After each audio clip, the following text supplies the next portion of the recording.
ગણપતિ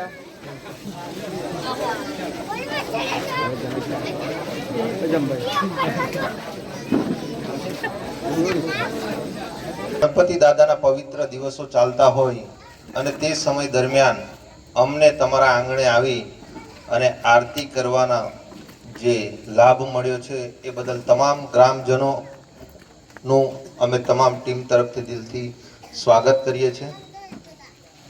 અહીંયા ગાડી ઉપસ્થિત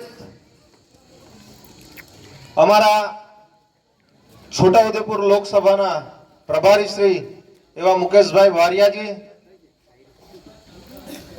જિલ્લાના મહામંત્રી શ્રી એવા અર્જુનભાઈ કપ્તાન, આશીષભાઈ તડવી, જિલ્લાના મહામંત્રી શ્રી એસસી મોરચાના પ્રમુખ એવા ગોપાલભાઈ, અમારા સહપ્રભારી શ્રી એવા વિક્રમભાઈ, અને જેમણે શિક્ષણમાં ખૂબ સારી સેવા આપી અને રિટાયર થયા એવા અમારા વડીલ શ્રી ગોવિંદ કાકાજી, તેમજ જેમણે નર્મદા જિલ્લામાં ભારતીય જનતા પાર્ટીમાં ખૂબ મોટું યોગદાન આપ્યું છે અને તેઓ આપણા વિસ્તારમાંથી જ આવે છે એવા આપણા દિનેશ કાકાજી અને તમામ આજુબાજુ ગામથી પધારેલ મારા યુવા સાથી મિત્રો, ગામના વડીલશ્રીઓ, ભાઈઓ બહેનો અને મારા યુવા સાથી મિત્રોનું આ તમામનું આ જાહેર મંચ પરથી અમે દિલથી હાર્દિક સ્વાગત કરીએ છીએ।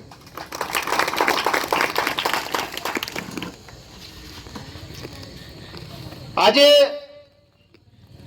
વાત કરીએ તો આપણા વિસ્તારમાં ઘણા બધા નાના મોટા પ્રશ્નો છે, ઘણી બધી સમસ્યાઓ છે, પણ તેમ છતાં પણ આજે આપણા વિસ્તારમાંથી અવાજ ઉઠાવવા માટે કોઈ રાજી નથી।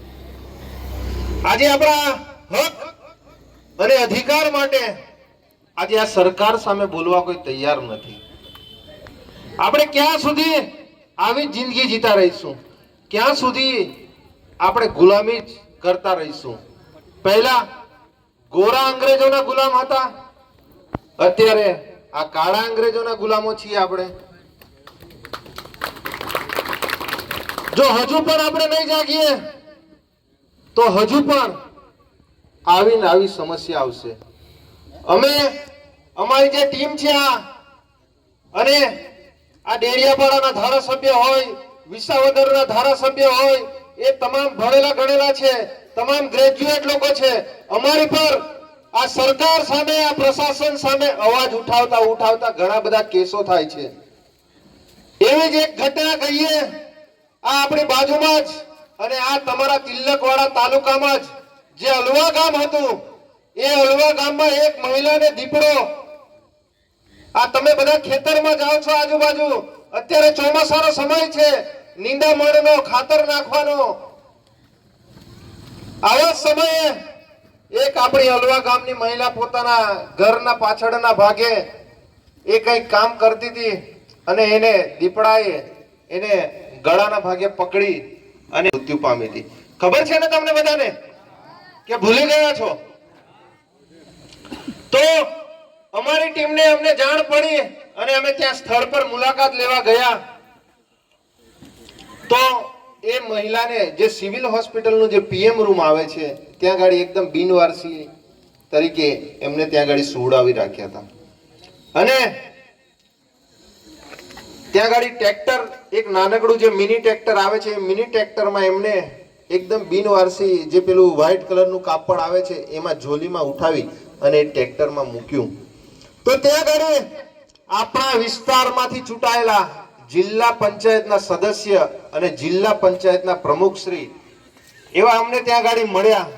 તો અમે એમણે ફક્ત એટલી રજૂઆત કરી કે આ મહિલાને તમે જે ટ્રેક્ટરમાં લઈ જાઓ છો, આજે તમે વિશ્વની સૌથી ઊંચી પ્રતિમા અહીંયા ગાડી સ્ટેચ્યુ ઓફ યુનિટી બનાવી છે, એ સ્ટેચ્યુ ઓફ યુનિટીનો અમે વિરોધ નથી કરતા, તમે વિકાસ કરો છો, ખૂબ સારી વાત છે, પણ તમે એક આજે જિલ્લાના પ્રતિનિધિ થઈને તમે શું તમારા જ વિસ્તારમાં જે આવે વિસ્તાર આવે છે ત્યાં એક સામાન્ય સબવાહિનીની વ્યવસ્થા નથી કરી શકતા? એમાં એ આપણે બારિયા સમાજ હોય, તડવી સમાજ હોય, વસાવા સમાજ હોય, મુસ્લિમ સમાજ હોય, પટેલ સમાજ હોય, દરેક સમાજના લોકો એ સબવાહિનીમાંથી જવાના છે. જવાના છો કે નહીં જવાના ભાઈ તમે બધા? હે, સબવાહિનીની વ્યવસ્થા તો હોવી જોઈએ કે ના હોવી જોઈએ?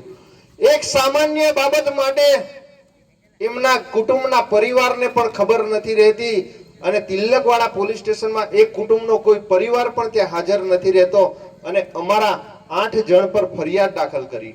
આજે અમે પણ એ કોર્ટના ધક્કા હજુ પણ ખાઈએ છીએ. અમારી ખાલી માંગણી શું હતી કે તિલકવાડા તાલુકામાં એક સબવાહિનીની વ્યવસ્થા કરાવો કે જેથી કરીને કોઈ ગરીબ માણસોને તકલીફ ના પડે, ટ્રેક્ટરમાં લઈ જવું ના પડે. એના માટે સરકારમાં આપણે બધા ટેક્સ ચૂકવીએ છીએ તો એના માટે અમે એક સબવાહિનીની માંગણી કરી હતી. એ પરિવારની એફઆઈઆર માં કોઈ પણ જગ્યાએ સહી નહીં, કોઈ પણ જગ્યાએ એમનું સ્ટેટમેન્ટ નહીં, પણ તેમ છતાં આ પોલીસ પ્રશાસનને આગળ કરીને અમારા 8 વ્યક્તિઓ પર અમારી પર એફઆઈઆર કરી હતી. આજે સબવાહિની તો આવી ગઈ છે, ભલે અમારી પર કેસ થયો છે, પણ આપણા તાલુકામાં વિકાસ થયો એનો અમને આનંદ થાય છે કે અમારા ભોગે પણ આપણા વિસ્તારમાં કોઈ ગરીબ માણસ એનો લાભ ઉઠાવી શકે. આજે અમારા વડીલશ્રીઓએ કીધું કે આ ચૈતરભાઈ વસાવા એ તો ડેડિયાપાડાના ધારાસભ્ય છે. એમને ભાઈ આપણા તે કે આ બાજુ છોટાઉદેપુર હોય, દાહોદ હોય કે પંચમહાલ જિલ્લો હોય એ બાજુ જવાની કઈ જરૂર છે ખરી? આજે આખી વિધાનસભામાં આપણે જોઈએ તો 182 ધારાસભ્ય છે. કેટલા ધારાસભ્ય છે? અને 26 સાંસદો છે. તાલુકા પંચાયત, જિલ્લા પંચાયત ચૂંટાયેલા તો ઘણા બધા નેતાઓનો આપણે હમણાં આંકડો લગાવવા જઈએ તો ઘણો બધો આંકડો થઈ જાય, હજારોની સંખ્યામાં. પણ જ્યારે હક અને અધિકારની વાત કરીએ તો કેમ ભાઈ આ ડેડિયાપાડાના ધારાસભ્યને ચિંતા છે તમામ વિસ્તારની? હે, આપણા ખેડૂતોને જ્યારે અહીંયા ગાડી મારે, અહીંયા ગાડી કપાસનો ભાવ એને યોગ્ય ના મળે, વજન કાંટો એ વ્યવસ્થિત ના કરે તો એ ખેડૂતની જવાબદારી નથી કે ભાઈ એ જે માલ લાવીને આવ્યો છે તો એનો અવાજ ઉઠાવે? કેમ કે રાત દિવસનો એને પરસેવો છે, રાત દિવસે એને મહેનત મજૂરી કરી છે, એને ખાતર નાખ્યું છે, નિંદામણ કર્યું છે, કલ્ટી મારી છે, પ્લાવ માર્યો છે, તો એને એ સારામાં સારો એનો કપાસ પાક્યો છે અને એ કપાસ એ બીજા જિલ્લામાં વેચવા જાય છે.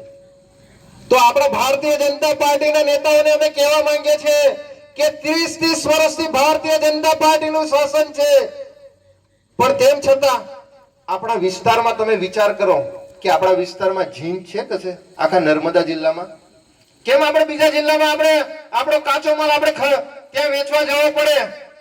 શું એ સુવિધા આ જિલ્લાઓમાં બેઠેલા જે પ્રતિનિધિઓ છે એમની જવાબદારી નથી બનતી કે આપણા જિલ્લામાં પણ આ કપાસ હોય, તુવેર હોય કે કોઈ પણ જાતનો કાચો માલ હોય એ અહીંયા ગાડી આપણે ખરીદી વેચી શકીએ? આપણે ત્યાં ગાડી લાઈનોમાં રહેવાનું, બીજા જિલ્લામાં જઈને આપણા જિલ્લામાં એ વ્યવસ્થા કરવી પડે કે ના કરવી પડે? એના માટે તમારે બધાએ જાગવું પડે કે ના જાગવું પડે? હે, કે પહેલેથી વર્ષોથી આપણે આવ્યા છે, છોટાઉદેપુર જિલ્લામાં આપણે જવું હોય આપણો કપાસ લઈને કે ગમે તે કાચો માલ લઈને, અને અહીંયા ગાડી રાજપીપળામાં દુનિયાભરની મોટી એપીએમસી છે, ગરડેશ્વરમાં એપીએમસી છે, નાસ્તો કરવા માટે બેસાડો છો ભાઈ તમે? હે, શેના માટે તમે એમને જીતાડીને એપીએમસી માં બેસાડો છો? એમને ફરજ નથી બનતી આ બધું ખરીદી કરવાની? હમણાં ચૂંટણી આવે, આ દૂધ ડેરીની ચૂંટણી આવે છે, તમે જુઓ ત્યાં ગાડી આ ભારતીય જનતા પાર્ટીના નેતાઓ અંદર લડાઈ રહ્યા છે અને ઘણા બધા નેતાઓ તો એવા છે જેમને ટિકિટો હમણાં ભારતીય જનતા પાર્ટી આપી દીધી કે જેમનું ત્યાં ગાડી દૂધમાં મંડળીમાં નામ નથી, તેમના ઘરે 1 લીટર દૂધ નથી આવતું અને તેવા લોકો આજે આપણું કમાન સંભાળી રહ્યા છે. સંભાળે છે ને? તમે બધા જોવો છો કે નથી જોતા? આ સોશિયલ મીડિયામાં લડાઈ છે ને ભરૂચ દૂધધારા ડેરી માટે. એટલે આપણે બધાએ જાગવું પડશે. આ નેતાઓ જે મોટા જે વર્ષોથી આપણા લોકોને દબાવીને જે લોકો નેતાઓ બેઠા છે એ લોકો કરોડો રૂપિયાનો ભ્રષ્ટાચાર કરે છે. અને આ કરોડો રૂપિયાનો ભ્રષ્ટાચાર આ ડેડિયાપાડાનો ધારાસભ્ય એ ભ્રષ્ટાચાર ઉજાગર કરે છે તો તેને જેલમાં પૂરી દેવામાં આવે છે. અને જે લોકો ભ્રષ્ટાચાર કરે છે આજે 2500 કરોડ રૂપિયાનો કૌભાંડ, આજે તમે વિચાર કરો, જે આપણા ગરીબ, આપણા પરસેવાના પૈસા જે આપણે ટેક્સ ચૂકવીએ છીએ, એક ખીલીથી લઈને એક તમે જહાજ લો ને, એક માચીસથી લઈને એક જહાજ લો, ત્યાં સુધી આપણે ટેક્સ ચૂકવીએ છીએ અને એ ટેક્સના રૂપે આ સરકાર ગ્રાન્ટો ફાળવે છે. તો એવા 2500 કરોડ રૂપિયા આપણા ગરીબ પ્રજાના આ ભારતીય જનતા પાર્ટીના નેતાઓ ખાઈ ગયા ને. આજે તેવા નેતાઓને આ તિલકવાડાની તાલુકાની જે કોર્ટ છે એ જામીન આપી દે છે અને જે ભ્રષ્ટાચાર ઉજાગર કરે છે તે હાઈકોર્ટમાં એના દરવાજા ખટખટાવે છે. 4-4, 5-5 તારીખો પડે છે પણ તેમ છતાં પણ હજુ એને જામીન નથી મળતો. ગઈકાલે ચાર્જશીટ રજૂ કરી, એમાં ફક્ત એ ચાર્જશીટમાં એક ગારનો ઉપયોગ કરવામાં આવ્યો છે. અહીંયા ગાડી ઘણા બધા બહેનો અને ભાઈઓની યુવા સાથી મિત્રો છે એટલે મારે એ ગારનો ઉપયોગ નથી કરવો. આજે એક સામાન્ય ગાર માટે પણ આજે 2-2 મહિના સુધી આ ધારાસભ્ય જેલમાં રહેવું પડે છે. એમની પાસે આપણે સીસીટીવી ફૂટેજ માંગ્યા પણ એમની પાસે સીસીટીવી ફૂટેજ નથી. વિચાર કરો, એ પ્રાંત સાહેબની ઓફિસમાં ત્યાં ગાડી મીટિંગ ચાલતી હતી, આપણા કરોડો રૂપિયાનું જે બજેટ આવે છે એ બજેટની ચર્ચા થતી હતી. એક બીજા જિલ્લાના વ્યક્તિને, જે વ્યક્તિ અહીંયા ગાડી ખાલી રહેવા આવ્યો છે, એને કોન્ટ્રાક્ટર બનાવી દીધો અને તેવા વ્યક્તિને સભ્ય બનાવે છે. અને આપણા કરોડો રૂપિયાની જે ગ્રાન્ટો છે એ વર્ષોથી કાગળ પર જ રહી જતી હતી અને એ ખુલ્લે આમ આ ભારતીય જનતા પાર્ટીના નેતાઓ ખાઈ જતા હતા. તો એ ધારાસભ્યને ધ્યાને આવ્યું તો એમણે અવાજ ઉઠાવ્યો કે ભાઈ, આ આખો ટ્રાઇબલ વિસ્તાર છે, આ વ્યક્તિ અહીંનો સ્થાનિક પણ નથી, તો તમે એને કઈ રીતે સમાવેશ કરો છો? અને સમાવેશ કરો છો તો ધારાસભ્યને એમાં સંકલનની મીટિંગમાં એને પૂછવામાં આવે કે ના આવે? આવે ને. આજે તમે વિચાર કરો, આ જે અધિકારીઓ આમાં એ હતા એવા અધિકારીઓને આજે પ્રમોશન મળી ગયું. ત્યાંના જે પ્રાંત અધિકારી હતા એ આજે જિલ્લા વિકાસ અધિકારી બની ગયા, જિલ્લા પંચાયતમાં બેસે છે અને જિલ્લા વિકાસ અધિકારી બની ગયા. અહીંયા ગાડી આપણા પ્રશાંત સુંભે હતા એસપી સાહેબની બદલી કરી દીધી, એમને બીજી જગ્યાએ પોસ્ટિંગ આપી દીધું. ડીવાયએસપી સાહેબ હતા, એમની બદલી કરી દીધી. આજે વિચાર કરો, એક સામાન્ય ઘટનામાં જો 307 જેવી કલમ એક ધારાસભ્ય પર લાગી જતી હોય તો તમારી ને મારી જેવા વ્યક્તિઓની તો શું પરિસ્થિતિ આવે? આ સરકાર સામે અવાજ કરે તો. પણ અમે અને અમારી ટીમ, અમે તો અવાજ ઉઠાવીએ જ છીએ. તમારે પણ આપણા વિસ્તારમાં હક અને અધિકાર માટે અવાજ ઉઠાવવો પડશે. આજે દરેક માતા પિતાના સપનાઓ હોય છે કે આજે મારો છોકરો પણ આજે ડોક્ટર બને, વકીલ બને, એન્જિનિયર બને. આજે તમે બધા મહેનત મજૂરી કરો છો, આજે પરસેવો કાઢી અને ખેતીમાં કપાસ જેવા અન્ય પાકો, તુવેર, જુવાર, ડાંગર, બધા જ પાકો તમે પકવો છો. પણ આજે છોકરાને તમે ભણાવો છો ને, એ શેના માટે ભણાવો છો? કે કાલે ઉઠીને મારો છોકરો ડોક્ટર બનશે, વકીલ બનશે, એન્જિનિયર બનશે, ક્લાસ 1 અધિકારી બનશે. પોતાના મા બાપનું નામ તો રોશન કરશે જ, પણ સાથે સાથે ગામનું નામ બી રોશન કરશે કે મારો છોકરો આજે ડોક્ટર છે, આજે વકીલ છે, આજે ક્લાસ 1 અધિકારી છે. તમે જો આપણા 2-3 સમાજમાંથી આજે કોઈ આપણા વિસ્તારમાંથી કોઈ કલેક્ટર છે? ભાઈ છે? મૂંગા બેસી રહેશો, બોલજો. છે કોઈ કલેક્ટર? આખા નર્મદા જિલ્લામાંથી છે કોઈ કલેક્ટર? છોટાઉદેપુરમાંથી છે? દાહોદમાંથી છે? એસપી અધિકારી છે? જજ છે? જજ ઓર્ડર કરે તે? આપણે જાગવાની જરૂર છે. આ લોકો ફક્ત ને ફક્ત આપણને મહેનત મજૂરી કરાવે છે. આપણા વિસ્તારના લોકો જો આ ભણી ગણીને મોટા થઈ ગયા તો એ સરકાર સામે અવાજ ઉઠાવશે. આજ આપણા ગામની વાત કરું, કંથારપુરા ગામમાં આજે 1 થી 8 ધોરણની સ્કૂલ છે. આ 1 થી 8 ધોરણની સ્કૂલમાં ફક્ત 2 થી 3 શિક્ષકોથી 1 થી 8 ધોરણ ભણે છે. મારી વાત સાચી છે કે ખોટી છે? કેટલા શિક્ષકો છે 1 થી 8 ધોરણમાં? આ 3 શિક્ષકો છે. વિચાર કરો તમે, 1 થી 8 ધોરણમાં એ પહેલા વાળાને ભણાવશે? બીજા વાળાને ભણાવશે કે પાંચમા વાળાના જે 6 થી 7 વિષયો આવે છે, 8 વિષયો આવે છે, આઠમા વાળાના 8 વિષયો આવે છે, એમને ભણાવશે? એક ઓરડામાં 1 થી 5 ધોરણ વાળાને બેસાડી રાખે છે. હા, આજે તમને એક સિમ્પલ ઉદાહરણ આપું મેં તમને. આ અમારા શિક્ષક શ્રીએ કીધું, ગોવિંદ કાકાએ. આ બિલ્ડિંગ છે.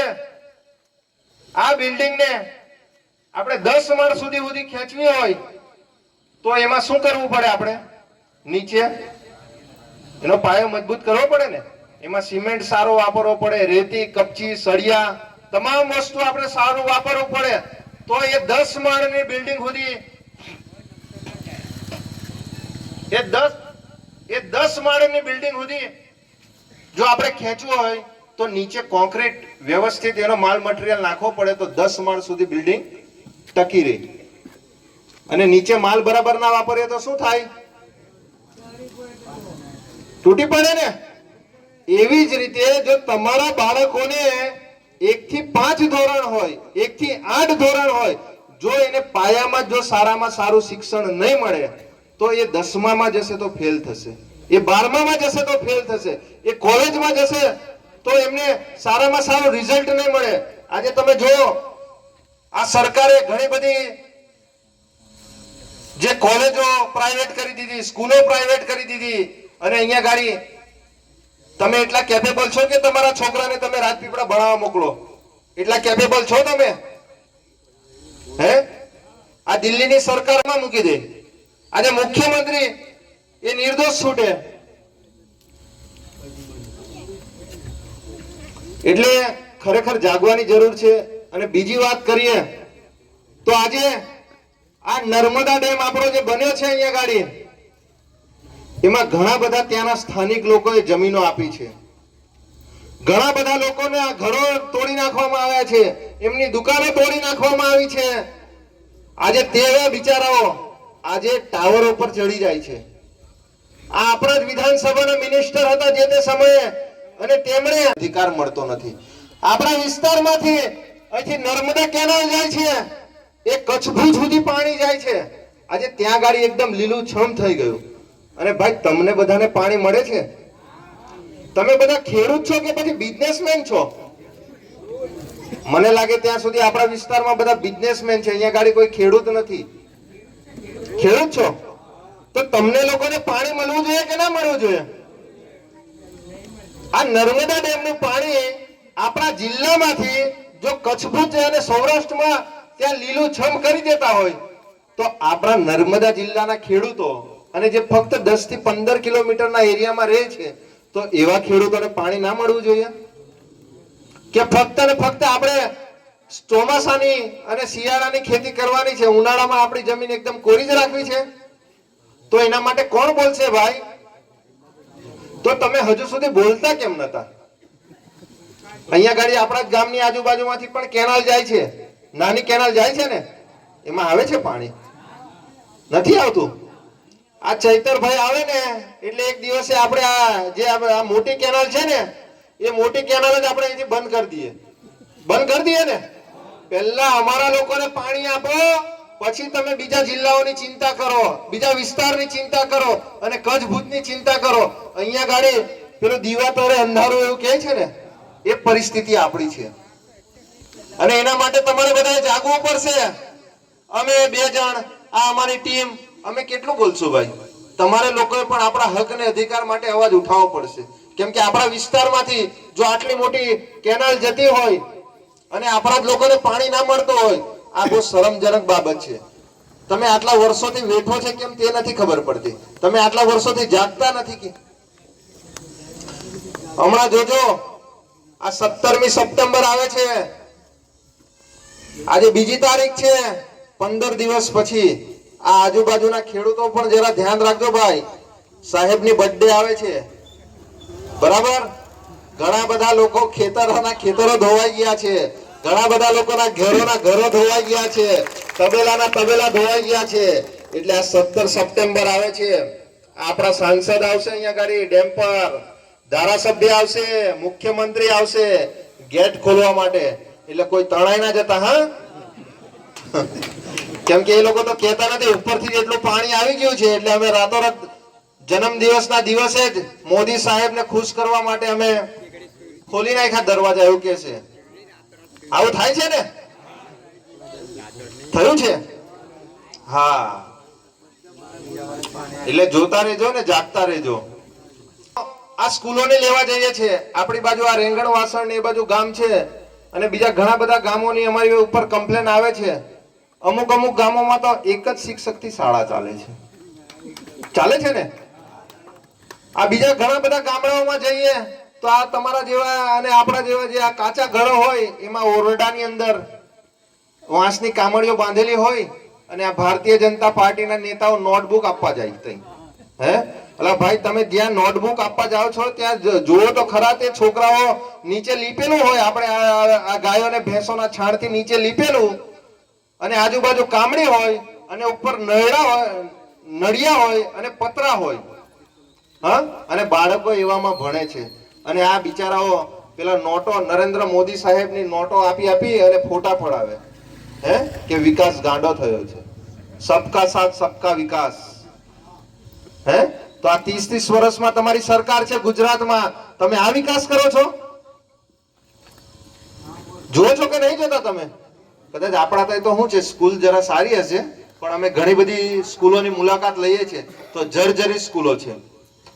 આજે તિલકવાળા સિવિલ હોસ્પિટલ છે, ત્યાં 2 થી 3 કે 4 જ ડોક્ટર છે. કેટલા ડોક્ટર છે? કે ભાઈ 15 20 વર્ષથી ત્યાં છે ડોક્ટર, છે કે નથી? 15 20 વર્ષથી ત્યાં તે ડોક્ટર છે, અને પાછા તે મિયા બીબી છે. મિયા બીબી છે ને? હે એ ડોક્ટરોની બદલી નથી થતી કે ત્યાં ગાડી કોઈ પણ જાતની સારી ટ્રીટમેન્ટ નહીં થતી.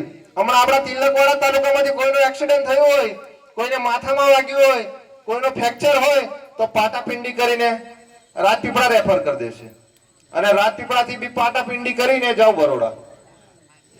અને બરોડા જે જાય છે એમાંથી 90% લોકો એક્સપાયર થઈને આવે છે. મારી વાત સાચી છે કે ખોટી છે? જરા મને કહેતા રહેજો. હે જેટલા લોકો આપણા અહીંથી બરોડા જાય છે એમાંથી 90% લોકો એક્સપાયર થઈને આવે છે. ભાઈ, આયુષ્યમાન કાર્ડ કોની પાસે છે? જરા ઊંચી આંગળી કરી દેજો.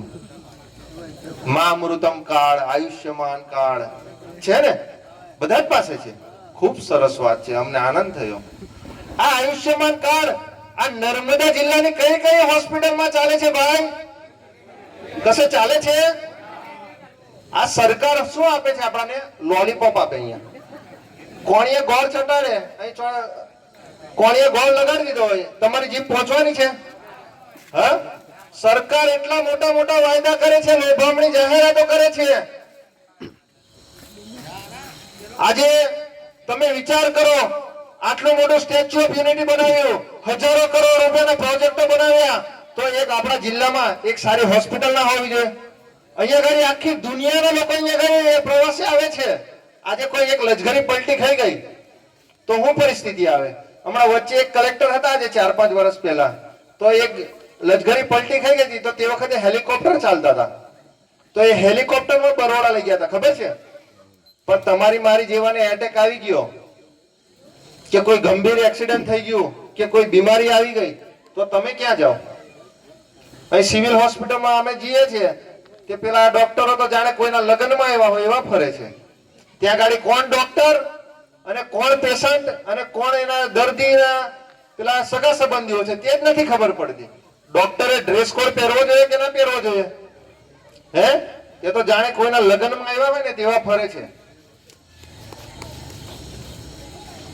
એટલે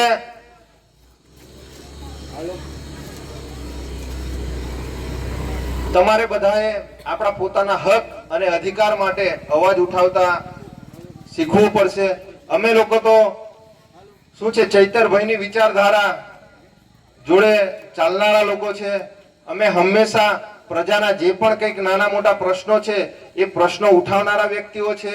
બરાબર, આવનારા દિવસોમાં તમારે પણ આપણા વિસ્તારમાંથી જે પણ કંઈક નાના મોટા પ્રશ્નો હોય એ ઉઠાવજો.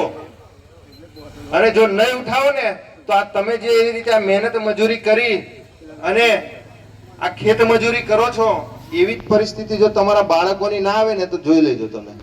હે, આજે ઘણા બધા અમારા યુવા સાથી મિત્રો આજે ગ્રેજ્યુએટ છે, પણ આજે આ સરકાર ભરતી જ નથી કરતી. પરીક્ષા લે છે તો પેપર જ ફૂટી જાય. હા, આજે એવા છોકરાઓએ કોઈ દિવસ કોદાળી પાવડો જોયો નતા, તે બિચારાઓ આજે ખેતરમાં મજૂરી કરે છે. હે, આજે અમુક છોકરાઓથી આ ખેત મજૂરી થતી નથી અને મા બાપ એવું કે તને આટલો બધો ભણાયો ગણાયો, તું કશું કામ કરતો નથી. તો આપણા ઘણા બધા છોકરાઓથી આ ખેત મજૂરી નથી થતી, એના માટે એ લોકો દારૂની વ્યસનમાં લાગી જાય છે, લોકો આંકડા જુગાર રમતા થઈ જાય છે, આપણા છોકરાઓ સુસાઇડ કરી લે છે. કેમ કે એમણે કોઈ દિવસ કોદાળીને પાવડો પકડ્યો જ ના હોય, તે બિચારો ખેતરમાં જઈને વાંકો વળે, એટલો બધો ભણેલો ગણેલો, તો એ કેટલું યોગ્ય કહેવાય?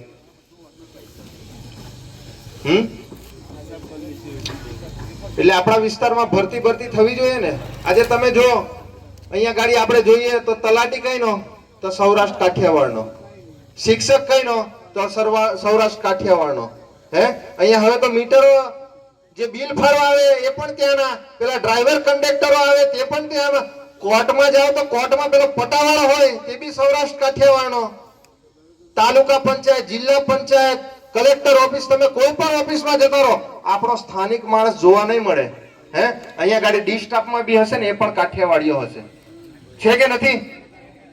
હે, તો આપણા આ સાંસદો, આ નેતાઓ જે ચૂંટાઈને આવે છે તો એ બધા કરે છે હું નથી વિધાનસભામાં જઈને બોલતા કે નથી સાંસદમાં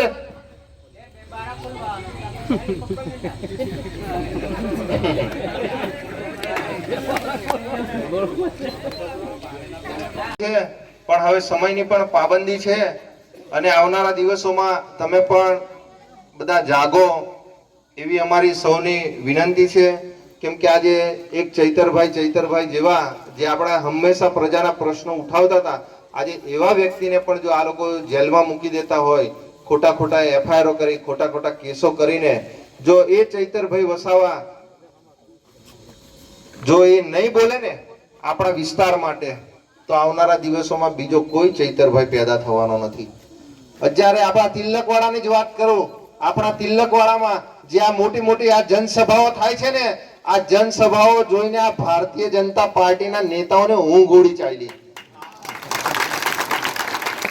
એ ભારતીય જનતા પાર્ટીના નેતાઓ જે 30 વર્ષથી શાસન કરીને બેઠા છે, એ લોકોને ટેન્શન આવી ગયેલું છે કે આવનારા દિવસોમાં જો આ પ્રજા જાગી ગઈ, આ પ્રજા અવાજ ઉઠાવી થઈ ગઈ, તો અમારી તાલુકા પંચાયત પણ જવાની છે ને અમારી આ જિલ્લા પંચાયત પણ જવાની છે આવનારા દિવસોમાં.